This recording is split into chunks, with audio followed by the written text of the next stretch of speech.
좋은 찬양으로 우리를 비춰주신 분이엘 찬양대에 감사 말씀드립니다. 같이 기도하시고 하나님의 말씀 나누겠습니다.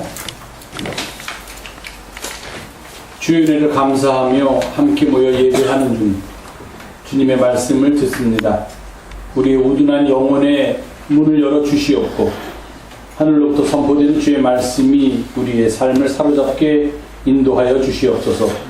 말씀을 전하는 부족한 자나 듣는 우리 모두가 겸손히 주님의 말씀 앞에 무릎 꿇게 하시고 깨달을 수 있는 주의 영의 인도를 받게 주님 도와주시옵소서. 우리 구주 예수님의 이름으로 기도하옵나이다. 아멘. 스크린 하나 내려주세요. 오늘은 더 내려주세요. 하나 더. 오늘은 영어 공부를 좀 하려고 해요. 영어 공부만 좀 시험을 보겠습니다. 자, 이제 가을이 됐습니다. 가을이 되면 우리가 보통 얘기할 때 무슨 계절이라고 해요? 가을은 결실의 계절. 결실이 무슨 뜻이야? 자, 열매가 맺힌. 정답입니다. 결실은 맺을 결, 열매, 실. 한자로 쓴 거죠. 그래서 열매를 맺는 계절이라 하는 게 결실의 계절이에요. 무엇이 열매를 맺느냐면 제일 먼저 우리 눈에 띄는 게 곡식들이 열매를 맺고 과수원에 있는 과수들이 열매를 맺어요. 과수원에 가본 적 있어요? 없어요. 과수원에 가보면 사과나무에 사과가 열려있고 배나무에 배가 열려있어. 있죠, 이제? 네, 근데 없다고 그래. 큰아버지가 과수원 하시는데 없다고 왜 그러길래 데이비는 한 번도 가본 적이 없구나. 큰아버지에게 제가 그렇게 생각을 했어요. 가보면은 사과도 나무에 이렇게 달려있고 그리고 배도 달려있어요. 얼마 전에 이제 목사님도 추석이 돼서 목사님 어머니가 일찍 돌아가셨어. 그래서 이제 어머니 묘소에 찾아가 뵈려고 추석이 좀 지난 다음에 갔어요. 갔더니 그 어머니 묘소까지 올라가는 길에 밤나무가 있어요. 근데 과수원처럼 밤나무가 많은 게 아니라 그냥 몇 그루가 이렇게 길에 있어요. 길에 주인이 누군지도 모르는 밤나무가 있어. 근데 이제 그 밤나무가 어느 정도 익어서 그랬는지 아니면 그 전에 뭐 바람이 불어서 그랬는지 이렇게 밑에 밤이 떨어져 있어요. 밤나무에 밤이 어떻게 매달리는지 알아요? 밤은 뭔지 알지? 밤. 어떻게 생겼어? 밤. 이렇게 동그랗게 생겼지? 조그맣게. 밤나무에는 밤이 거기 이렇게 매달려 있어요. 근데 그 밤이 뚝 떨어져. 밤나무 한 번도 못 봤네, 진짜. 밤나무에는 밤이 매달린 게 아니라 밤이 자기를 못 따가게 하려고 고슴도치처럼 겉에 가시가 많어. 파란 걸로 이렇게 가시가 있어서 잘못 그거 밤을 따려고 이렇게 만지면 찔리면 아파요. 그래서 그거를 어떻게 해? 흔들어서 떨어뜨린 다음에 나무나 발 같은 걸 이용해서 이렇게 껍데기 막 나와 있는 가시를 벗겨야지만 그 속에 우리가 가게 가서 볼 수 있는 그 밤이 들어있는 거예요. 네. 그게 열매를 맺더라고요. 자, 가을이 됐으니까 열매 맺는 얘기를 좀 오늘 목사님이 하려고 하는데 열매가 영어로 뭐냐면 fruit이야, fruit. 보통 fruit 그러면 뭘 가르쳐요? fruit. F-R-U-I-T 뭐야, fruit이? 과일 가르치죠, 과일. 과일. vegetable 그러면 야채야. 근데 대부분의 우리들이 야채는 좀 싫어하는데 또 어떤 분은 과일도 좀 안 좋아하시는 분들은 좀 과일은 대체적으로 좋아해요. 오늘 여기서 내가 과일과 야채를 구별하는 뭐 저도 잘 모릅니다. 그런 게 있어요, 나중에. 시장에 가면 야채니 과일이 있고, 뭐, 토마토가 과일이냐, 야채냐, 뭐가 과일이냐, 야채. 저도 잘 모릅니다.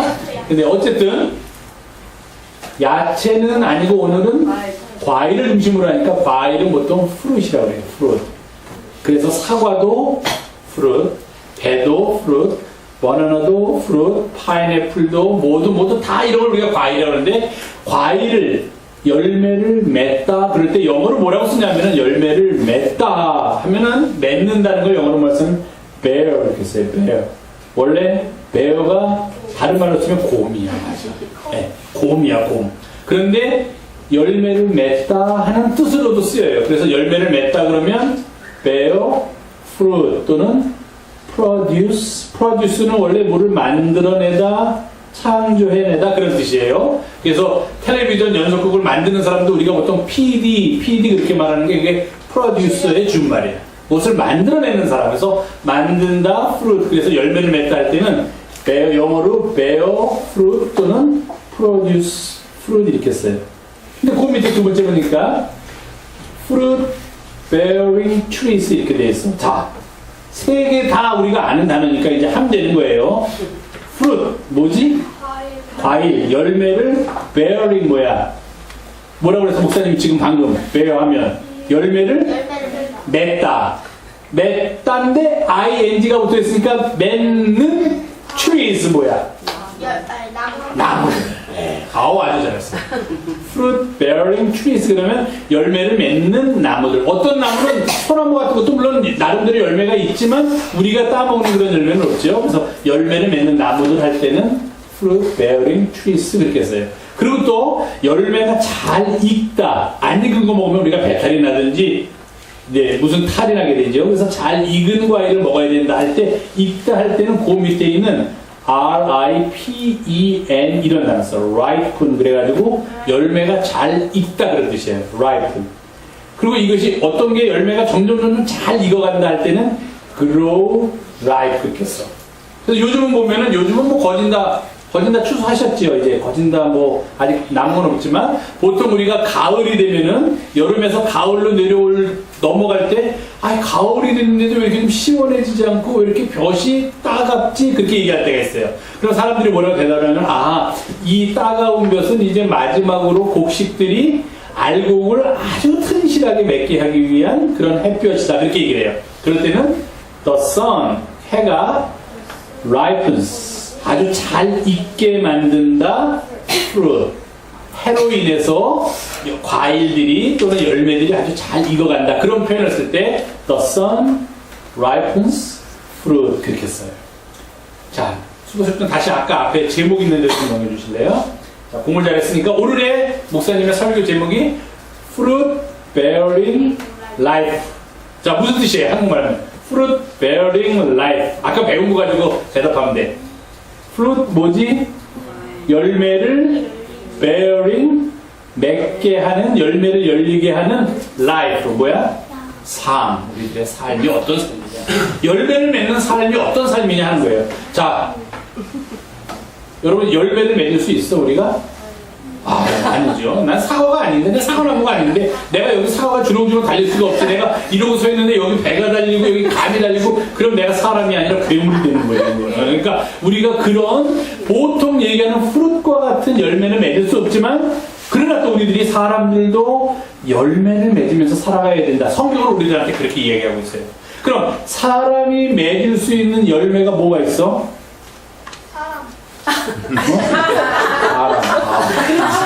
심오하다. 엄마 아빠한테 셋째 부탁해야겠다. 예.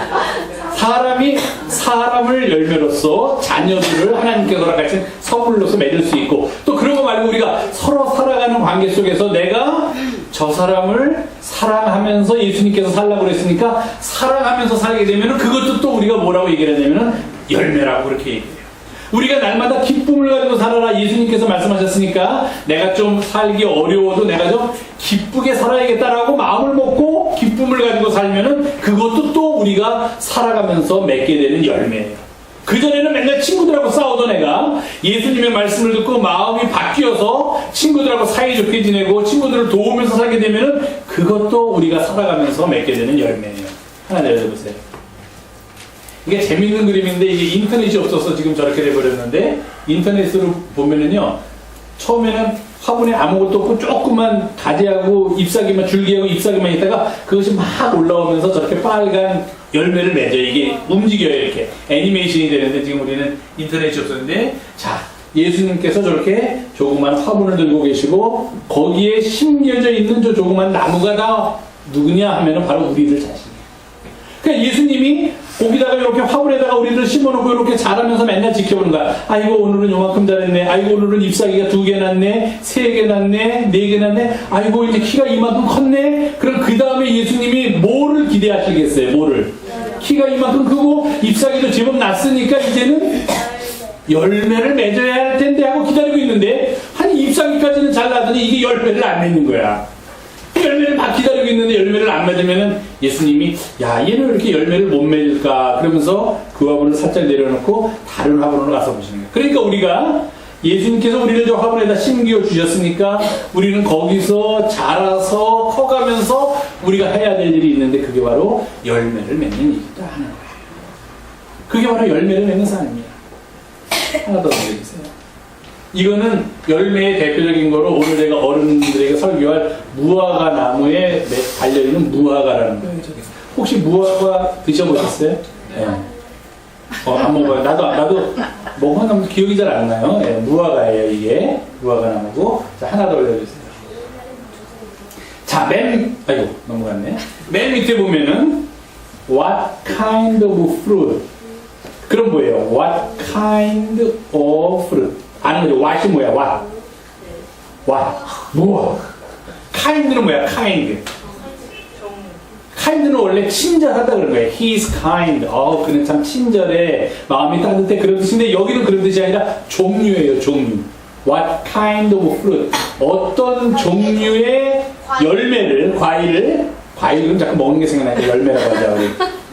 열매를 do you want to bear? Do you want to bear? 이렇게 얘기하는데 What kind of fruit do you want to bear?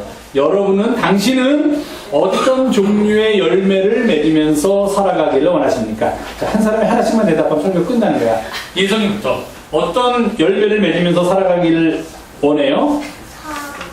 사과를 못 맺지 우리 사람. 사과 같은 거 말고 사과 만들 수 있어요? 마음을 어떻게 해? 마음을 착하게 예수님께서 예수님의 마음을 닮아가면서 살기를 원한다. 그리고 그 다음에 진이 어떤 종류의 열매를 맺으면서 맺기를 원해? 고민스럽구나. 미리 어제 저녁에 좀 연락을 해주시면 제가 대화를 가져올 텐데 이제 갑자기 물어보시면 제가 어떻게 대답을 합니까? 오케이, 생각할 시간을 주세요. 항상 진이는 생각을 깊이 하고 대답을 하니까. 그 다음에 대위는 어떤 종류의 열매를 맺었으면 좋겠어? 맺기를 원해. 쉽게. 주변에서. 그러니까 여기서 말하는 열매는 막 이렇게 뭐 생긴 거 그런 거 생각하지 말고요. 내가 지금은 잘 못하고 있는 건데 좀 잘했으면 좋겠다는 것들을 이야기하면 돼. 너 그럼 평소에 부정적으로 생각해? 안 그럴 것 같은데? 굉장히 긍정적인 것 같은데? 아주 좋아요. 긍정적으로 생각하는 그런 삶이 나타나는 열매를 맺고 싶다. 아주 좋습니다. 우리 예찬이는. 용기가 없어? 왜 바퀴벌레면 도망가? 예. 우리 예찬이는 좀 더 용기 있게 이 세상을 사는 그런 열매를 맺어. 용기 참 필요해요. 우리가 이 다음에 커서도 옳음과 그름 사이에서 옳음을 선택할 수 있는 것도 그 용기예요. 사람들은 다 잘못된 거 알면서도 용기가 없어서 잘못된 길로 갈 수 있어. 그러니까 우리가 용기가 있고 내 의지가 분명하다면 내가 항상 옳은 길로 갈 수 있어요. 진짜 괜찮아. 내가 너무 미안하다. 너무 시켜서. 예. 그래요. 우리는 저는 뭐 이런 것도 생각했어요. 무슨 열매를 맺으면 좋겠어. 지금까지는 내가 부모님한테 좀 속 썩이면서 살았는데 이제는 좀 속 좀 썩이지 않고 착한 아들이 되고 싶어요. 이것도 우리가 맺을 수 있는 열매예요. 친구들하고는 좀 사이좋게 못 지내고 내가 늘 이렇게 친구들하고 좀 사이가 나빴는데 이제부터는 좀 내가 먼저 양보하면서 친구들하고 사이좋게 지냈으면 좋겠다 하는 것도 또 우리가 맺을 열매고. 엄마가 게임 좀 조금 덜 하고 공부하려는데 난 너무 내가 생각해도 게임을 많이 하는 것 같으니까 이제는 게임을 좀 덜 하려고 노력하겠습니다 하는 것도 우리가 맺을 수 있는 열매예요. 뭐 열매가 어렵고 그런 것만 아니니까 우리 영석교 아동부 이제 가을, 이번 2012년도 가을에는 여러분들이 꼭 나는 이런 열매를 맺겠다 하고 생각을 하고 그런 열매를 맺기 위해서 늘 애쓰면서 살아가는 우리 영성의 가족들, 영성의 아동부가 되기를 바랍니다. 예. 찬송가 200장 하나 부를까요?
오늘 저희가 함께 봉독한 본문이 마가복음 11장 12절에서 14절 그리고 20절에서 25절 또는 26절까지의 말씀인데요. 들으셨을 때 또 함께 따라서 이렇게 봉독하셨을 때 느낌이 어떻습니까? 좀 편안합니까? 마음이 좋아요? 생각 없이 그냥 우리 유희진 집사님 성경 공부 너무 잘하시던데 그걸 들으면서 같이 이렇게 읽으시면서 별로 생각이 없었어요? 알던 이야기인데 그런 생각뿐이 아니셨어요. 마냥 가겠습니다. 아직 12시도 안 됐는데 한참 해도 상관없죠. 성경 본문을 들으시면서 정말 아무런 감흥이 없었어요. 느낌이. 그러면 안 되죠. 말씀이 우리에게 선포될 때는 뭐가 뜨거움을 느낀다든지 반항을 느낀다든지 내가 회개해야 된다고 느낀다든지 그렇지 그렇게 살아야 하고 느낀다든지 이런 느낌이 있어요. 요새는 점점 그런 느낌이 사라지는 세대가 됐어요. 예수님 세대도 그랬잖아요. 우리가 시장에 가서 막 춤을 추고 잔치 버려도 쳐다봐도 맹숭 옆에서 사람이 죽었다고 곡을 하는데도 슬퍼하지도 않고 맹숭 이런 시대가 되면은 더 이상 세상에 사람들이 살기 좋은 살만한 세상이 아니에요. 그러니까 우리가 감정만 가지고 살아갈 수도 없지만 때로는 감정의 움직임이 있어야지만 뜨거워질 수도 있고 삶이 변화될 수도 있는 게 머리만 갖고 살아서는 안 되죠. 이 세상. 그러니까 아까 말씀이 선포될 때 우리 유희진 집사님이 마가복음 본문 말씀을 읽을 때 무슨 느낌이 들으셨어요? 무서웠어요. 네. 자, 오늘 본문이 뭔지 아세요? 내용은 아세요? 잘 모르겠어요. 내용도. 그냥 성경 말씀은 워낙 그냥 위대하신 말씀이니까 그냥 시작해서 아멘 그럼 되는 거예요. 아니지. 들어보고 그 내용을 알아야죠. 내용을. 자, 무슨 내용이 있었어요? 예수님이 아침에 나와서 길을 가다가 배가 고프셨대. 아침을 안 드셨나 봐요. 마가복음 기자랑 마태복음 기자 만나면 하나씩 주워받고 싶은 구절이 이 구절이고 제일 설교하기 어려운 구절. 그래서 웬만하면 설교 안 하고 싶은 구절이 이 구절이고 우리가 성경을 공부할 때 성경을 해석할 때 해석이 가장 난해한 구절. 어떻게 해석해야 될지 몰라서 사람들이 우왕좌왕하는 구절이 이 구절이에요. 왜 그런가 얘기할게. 예수님이 아침에 제자들하고 나와서 길을 가시다가 배가 고프셨어요. 시장했어요. 이렇게 보니까 무화과나무가 아까 보신 그 무화과나무가 있는데 무화과나무의 열매가 그냥 이거는 언제 일어난 사건이냐면 예수님이 예루살렘 입성하시고 십자가에 달려 돌아가시기 전에 그 주일날 입성하시고 금요일날 돌아가셨으니까 그 사이 한 3, 4일 중에 우리가 보통 생각하기에는 둘째 날 한 화요일쯤 돌아가시기 한 3일 전쯤에 일어난 사건이다. 그렇게 알고서 이제 전제를 놓고 하시다가 아무도 밥을 안 챙겨드렸나 봐. 아침에 급했던지 밥 먹을 데가 없었던지 배가 고프신 거예요. 예수님 배 자주 고프셨어요. 요한복음에도 보면 예수님 가다가 혼자서 배고프고 그 다음에 목마르니까 가만히 야곱의 우물에 혼자 앉아 계시고 제자들은 먹을 거 사러 내려간 거 기억나세요? 네. 중간중간에 보면 예수님의 그런 면이 많이 나타나요. 복음서에 보면 예수님이 뭘 배가 고플까? 예수님 같은 분도 화장실 가시나? 그런 염려가 그런 생각도 드는 판인데 배가 고프셨다. 그래서 기진맥진해서 제자들은 아직 힘이 펄펄한데 그래서 마을로 먹을 걸 사러 갔는데 예수님은 우물가에 앉아 계시다가 그 여인을 만났다는 이야기가 요한복음에 나오죠. 그렇게 가끔 시장하셨어요. 잘 드셨나 봐. 그러니까 등치가 크고 이렇게 건강하셨죠. 그날도 아침에 제자들하고 나와서 이렇게 가시는 길을 가시다가 배가 고프셨는데 먹을 만한 데가 없는데 딱 보니까 앞에 무화과나무가 있고 그 무화과나무에 잎이 아주 무성하게 열려 있어요. 무화과나무는 말 그대로 엎슬무 꽃화자인데 실제로 꽃이 없는 나무가 아니라 잎사귀 뒤에 꽃이 가려져서 잘 안 보이는 그런 나무예요. 그리고 보통 3월과 4월쯤부터 잎이 나오기 시작해서 6월쯤 되면 잎이 무성해지면서 뒤에 숨어져 있는 꽃에서 무화과 열매를 6월쯤 되면 맺기 시작하고 열매는 6월부터 맺기 시작하지만 실제로는 한 9월이나 10월쯤 돼야지 사람이 먹을 수 있을 정도로 열매가 익어서 한 10월쯤 따먹는 그런 나무가 무화과나무예요. 근데 이때가 언제냐면 예수님이 6월절을 세기 위해서 예루살렘에 가신 때니까 양력으로 하면 3월 말에서 한 4월 초 정도예요. 보통 우리가 부활절이 올 때 그때. 그러니까 당연히 이때는 아직 무화과 나무에 잎사귀도 그렇게 많을 때도 아니고 좀 앙상하면서 조금씩 잎이 나기 시작할 때고 열매는 아직 찾을래야 찾아볼 수 없는 그런 때예요. 때가. 근데 예수님이 가시다가 무화과 나무를 보더니 아니, 선생님이 그것도 체면도 없이 제자들한테 야, 내가 좀 시장한 것 같다 해서 먹을 거 좀 구해와라. 이러시면 좋을 텐데, 직접 무화과나무를 가신 거예요. 직접 따먹으려고 열매를. 그래서 가가지고서 잎이 있는 그 무화과나무 밑을 아무리 들여다봐도 열매가 없는 거야, 거기에. 열매가 없어. 그럼 어떻게 해야 돼요? 어떻게 해야 돼요? 그냥 가셔야지. 열매가 없으니까. 그리고 예수님이 그때, 내가 참 잘못 생각했구나. 지금이 매들이가 지금이 4월인데 무화과가 잎이 나오기 시작할 철인데 왜 무화과나무에 열매가 있을까?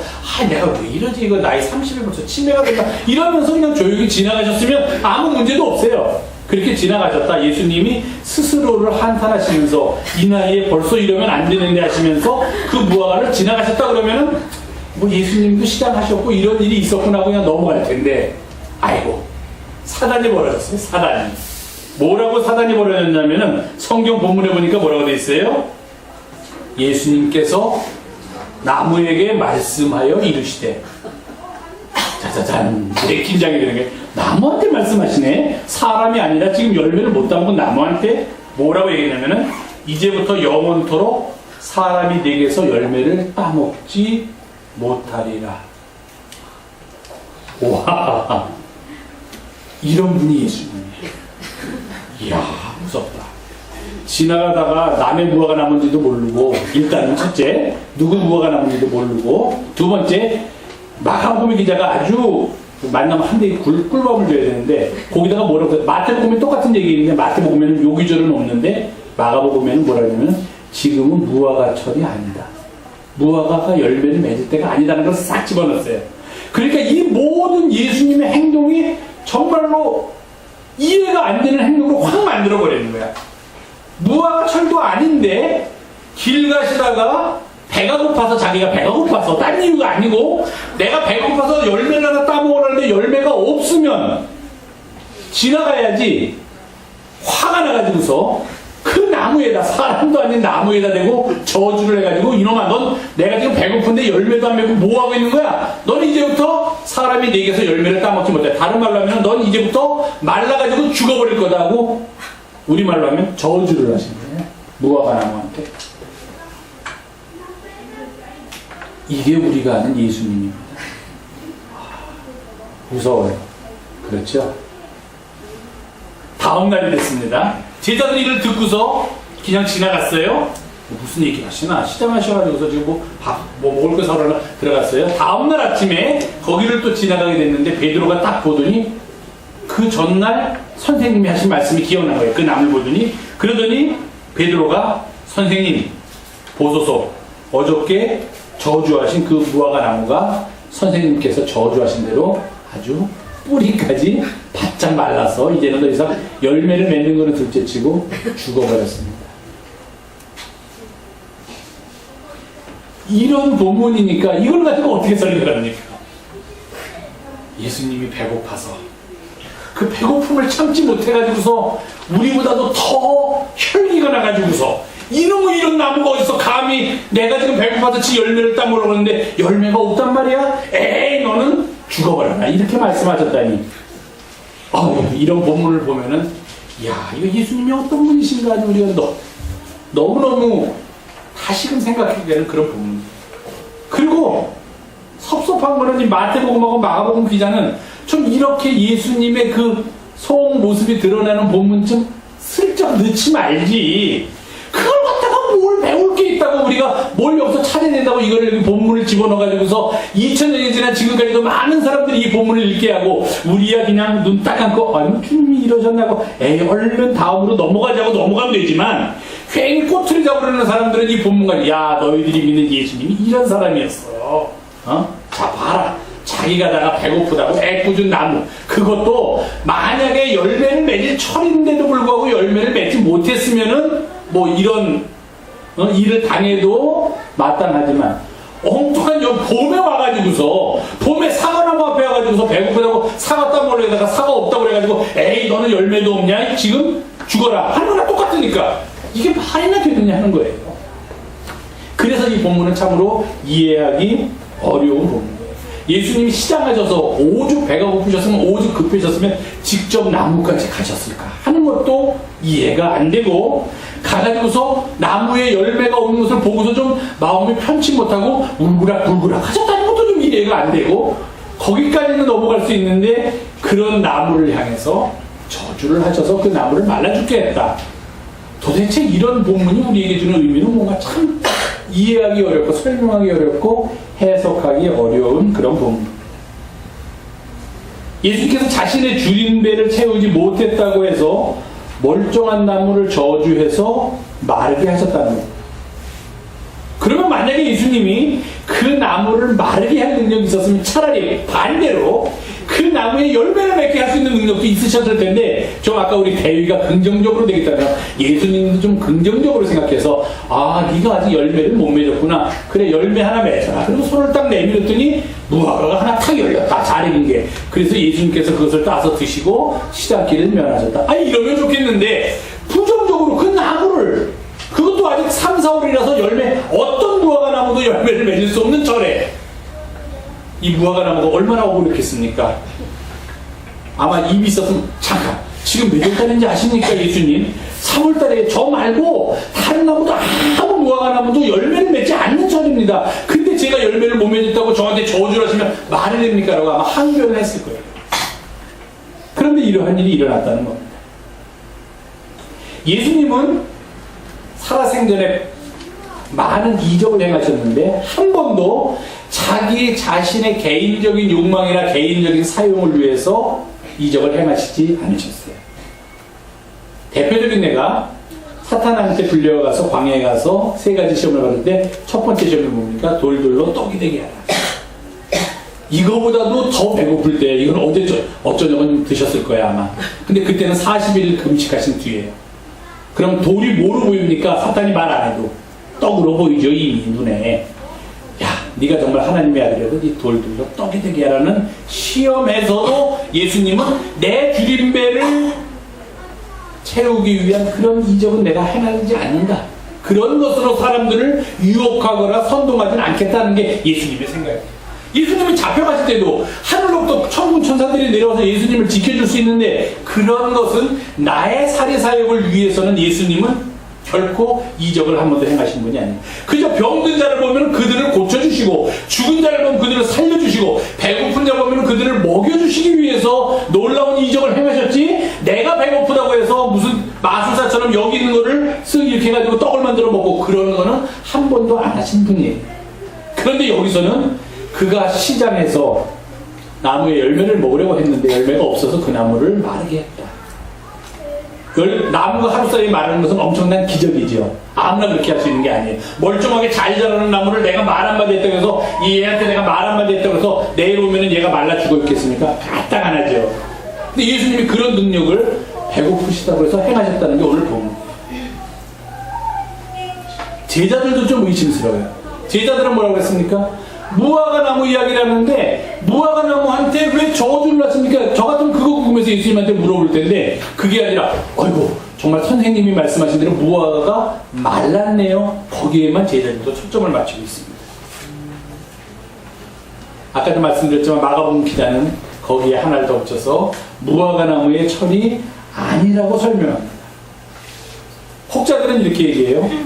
이런 일이 어떻게 일어났을까? 아, 예수님이 농부가 아니셨습니까? 예수님은 목수였으니까 열매 있는 철을 잘 몰라서 그때 무화과 나무에 잎이 무성한 나무가 하나 있으니까, 아, 저렇게 잎이 무성하면 당연히 열매가 있겠구나라고 생각하실 것이다. 이렇게 얘기하는 사람들도 있는데 그렇지 않은 것 같아요. 왜냐하면 마가복음 13장 28절에 보면은 예수님이, 자, 무화과 나무의 비유를 봐라. 언제 잎이, 언제 열매가 맺히는 거 다 우리가 알지 않느냐. 하나님의 나라도 마지막 때도 그렇게 임한다고 말씀하신 걸로 봐서 무화과 나무에 대한 어느 정도 상식은 예수님도 가지고 계셨던 것 같아요. 그때가 아직 무화과철이 아니었던 것 같아요. 그걸 예수님이 알고 계셔. 그런데 왜 그러셨을까 하는 거예요. 왜 그 나무에 가서 열매를 따라고 하셨고 또 열매가 없다는 사실을 알고 이렇게 하셨을까? 아주 어려운 그런 도문입니다. 그랬더니 어떤 분은 또 이렇게 좀 지나치게 해석하는 분이 있어요. 그 뒤에, 제가 여기는 넣지 않았지만 우리 유집사님이 보도 계셨는데 그 뒤에 아주 우리가 좋아하는 엄청난 구절이 나옵니다. 그 뒤에 뭐라고 나옵니까? 하나님을 믿어라. 내가 너희에게 이르노니 누구든지 이 산더러 들러서 바다에 던져지라 하고 그 말하는 것이 이루어질 줄 믿고 마음에 의심하지 않으면 그대로 될 것이다. 내가 너희에게 말하노니 무엇이든지 기도하고 구하는 것은 받은 줄로 믿으라. 그리하면 너희에게 그대로 될 것이다 라는 말씀을 하셨어요. 그리고 기도할 때 아무에게나 혐의가 있거든 서로 용서하라. 그렇게 해야지만 하늘에 계신 너희 아버지께서 너희 허물을 사해 주시. 이 말씀을 하세요. 그러니까 믿음이 있으면, 믿음으로 하면은 산을 들어가지고서 저쪽 산에서부터 산이 바다로 들어가게도 할 수 있는데 하물며 나무 하나 마르게 하는 것쯤이야 아무 일도 아니겠다 하는 것. 즉 믿음의 놀라운 능력과 위력, 산까지도 움직일 수 있는 그런 능력이 있는 게 믿음인데 이깟 나무 하나 죽었다고 해서 뭘 그렇게 놀라느냐. 그래서 예수님께서 믿음의 능력을 제자들에게 말씀해 주기 위해서 이렇게 하셨다라고 혹 해석하려는, 해석이 안 되니까 해석하려는 사람들인데 그것도 말도 안 되죠. 그냥 다르게 좋게 보여주는 거예요. 그러면 좋은 능력으로 보여주는 거예요. 무화과나무 죽어가는 나무를 넌 열매를 못 맺었구나, 살아나라, 이렇게 보여주신 다음에 이렇게 믿음이 있으면 말하는 것이 다 이루어진다. 믿음이 있는 자는 산을 바다에까지 던집니다. 이렇게 하면 되는 거예요. 그런데 왜 거꾸로 긍정적이고 좋은 면으로 믿음의 능력을 보여주시면서 믿음에 대해서 설명을 하신 것이 아니라 나무를 죽이면서 이러는 것이나 참 어려운 문제다 하는 겁니다. 그래서 사람들이 해석하기를 이렇게 해석합니다. 이 본문을 어떻게 읽어야 될까? 이 본문은 예수님께서 비유를 말씀으로 하신 것이 아니라 몸으로 보여주신 비유다. 사건으로, 행동으로 보여주신 비유다. 그렇게 이야기합니다. 행동으로 보여주셨어요. 그러면 비유라는 것은 그 속에 담겨져 있는 지금 이러한 사건을 통해서 예수님께서 우리에게 말씀하시려는 것이 무엇인가를 우리가 찾을 수 있는 그런 능력이 있어야 한다는 겁니다. 지금은 3월 말에서 4월 초인데 이때의 시기가요. 무화과 나무에 잎이 무성하게 있어서 예수님께서 그 안에 무화과 열매가 있을 거라고 착각하게 만들었다면 그 나무조차 뭔가 이상하다 하는 겁니다. 잎이 무성하면은 그 잎이 무성한 모습에 걸맞게 그 안에는 당연히 열매가 있어야 됩니다. 그러니까 지금이 3월이냐 4월이냐 5월이냐를 따지지 않고 잎이 무성한 무화과 나무를 보면은 사람들은 우선적으로 어떤 생각을 하냐면 저렇게 잎이 무성하니까 당연히 저 잎 뒤에는 무화과가 열매도 맺고 있겠구나 하는 생각을 하게 만든다는 겁니다. 그런데 잎은 무성한데도 불구하고 그 안을 들여다보니까 열매가 맺어야 할 장소를 들여다보니까 열매는 전혀 찾아볼 수 없다는 얘기예요. 그러면 이 비유를 통해서 예수님께서 몸으로 보여주신, 삶에서 보여주신 비유를 통해서 예수님께서 말씀하시려는 의도는 무엇일까요? 그것은 내실이 없이 겉모습만, 외양만 아주 보기 좋게 치장을 하고 거품만 가득 무성한, 가득 들어있는 그런 당시의 이스라엘 모습, 그리고 이스라엘의 지도자들을 향해서 예수님께서 그들이 지금 겉으로 보기에는 그들이 굉장히 무성한 것 같고 잘 되는 것 같고 아주 열매를 많이 맺은 것 같지만 속으로 들여다보니까 겉은 무성하지만 속에는 아무런 실속이 없는, 아무런 내용이 없는 그런 당시 이스라엘 민족의 모습, 이스라엘 민족의 지도자들의 모습을 신랄하게 비난하시면서 이렇게 겉으로 봐서 잎이 무성하나 열매를 맺지 못하고 그 속에 진정한 열매가 없는 사람들의 앞으로의 내일의 모습은 마른 것, 그들이 뿌리째 마른 것밖에 없다 하는 것을 이 비유를 통해서 몸으로 보여주신 이 사건을 통해서 예수님께서 말씀하고 계시다는 겁니다. 사실 겉만 무성한 이 겉에 잎사귀만 무성한 무화과 나무도 조금 이상해요.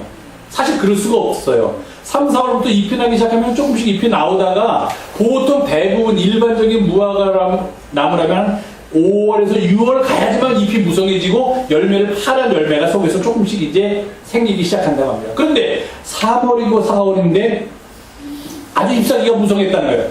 사람들이 보기에 예수님이 보시기에 그 안에 무화과 나무 열매가 있겠구나라고 생각할 정도로 그렇게 잎이 무성한 무화과 나무가 있었다는 겁니다. 그런데 그 속에 들어가면 아무런 열매는 찾아볼 수 없었다는 거예요. 무엇입니까? 당시에 이스라엘의 민족 지도자라는 사람들, 종교 지도자라는 사람들, 우리가 흔히 얘기하는 바리새인들. 겉으로 보면은 가장 하나님의 뜻을 따르고 겉으로는 가장 주님을 섬기면서 살고 있다라고 주장하는 사람들. 사람들이 많은 그 모이는 장소에서 예배당 종소리가 울릴 때 길을 가다가 서서는 두 손을 들고 기도하는 사람들. 그리고 그 기도의 내용조차도 다른 사람들이 다 들을 정도로 나는 이 옆에 있는 세리와는 다르게 토색하지도 않고 간음하지도 않고 나쁜 짓 하지도 않고 일주일에 2번씩 금식하고 하나님한테 거짓 없이 11조를 바치니 나야말로 가장 하나님께서 기뻐하실 사람입니다 하는 그런 사람들을 향해서 너희들은 지금 겉만 잎사귀만 무성한 무화과 나무와 뭐가 다르냐 하는 겁니다.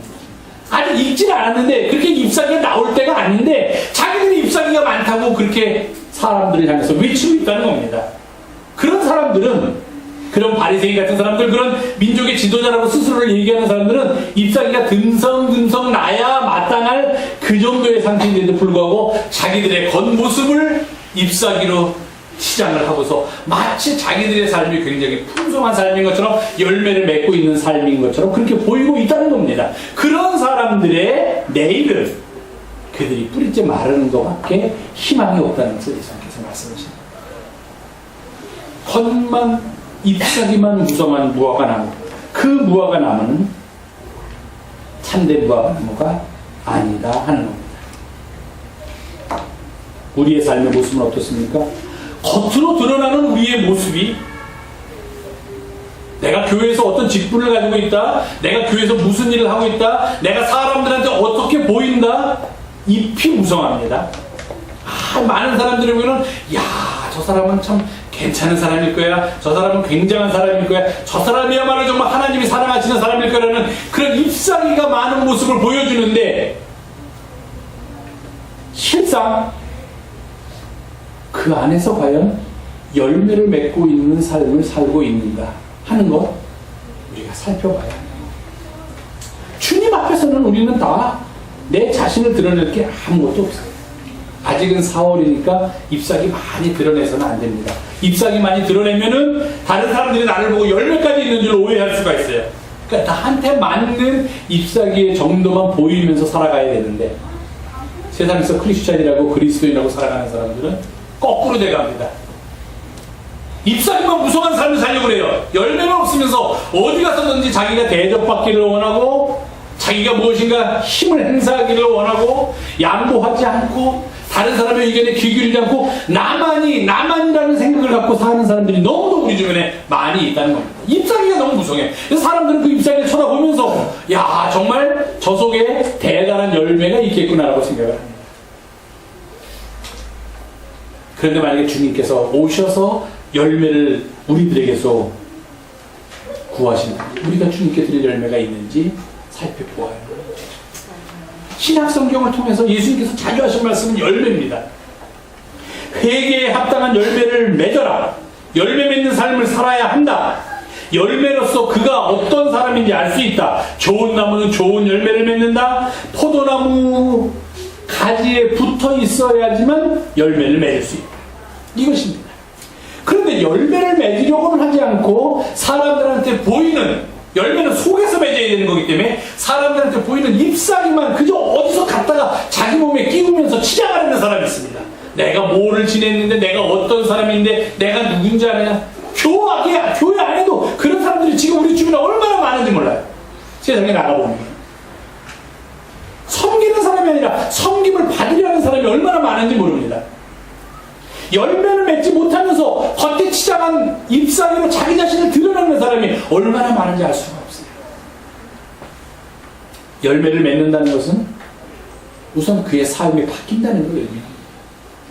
자기 자신의 삶이 바뀌고 하나님 앞에서의 삶이 바뀌고 이웃과의 관계 속에서의 삶이 바뀌고 그래서 잎사귀로 인해서 그 열매가 보이지 않는다고 하더라도 잎사귀가 조금 덜 무성하다고 하더라도 저 안에 깊은 곳에 보면은 정말 붉은색으로 잘 익은 열매, 무화과 열매가 맺혀지는 그런 나무가 되어야 합니다.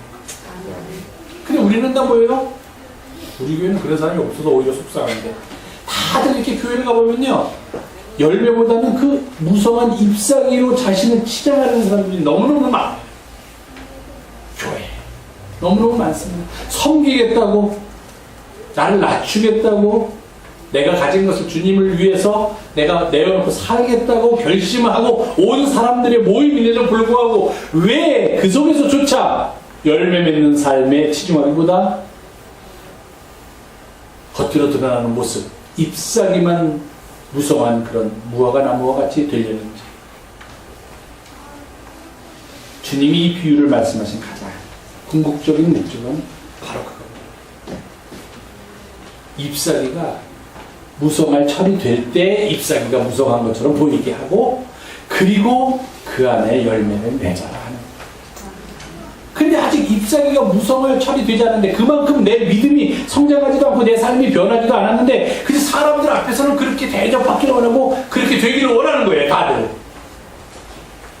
그러니 열매를 맺을 수 있겠습니다.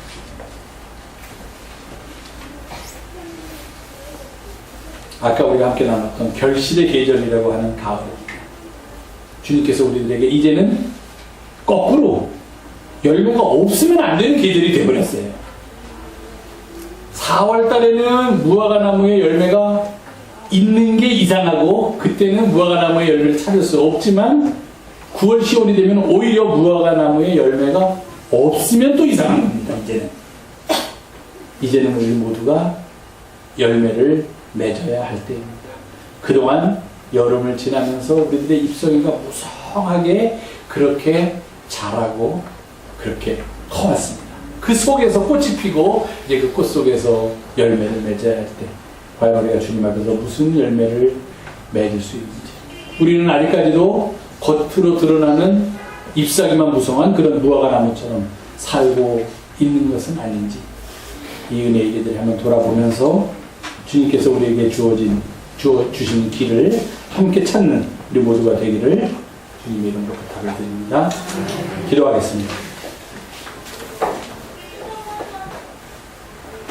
주의 말씀을 나눌 때 우리 속에서 역사하시는 주님의 음성을 들을 수 있도록 인도하여 주시옵소서.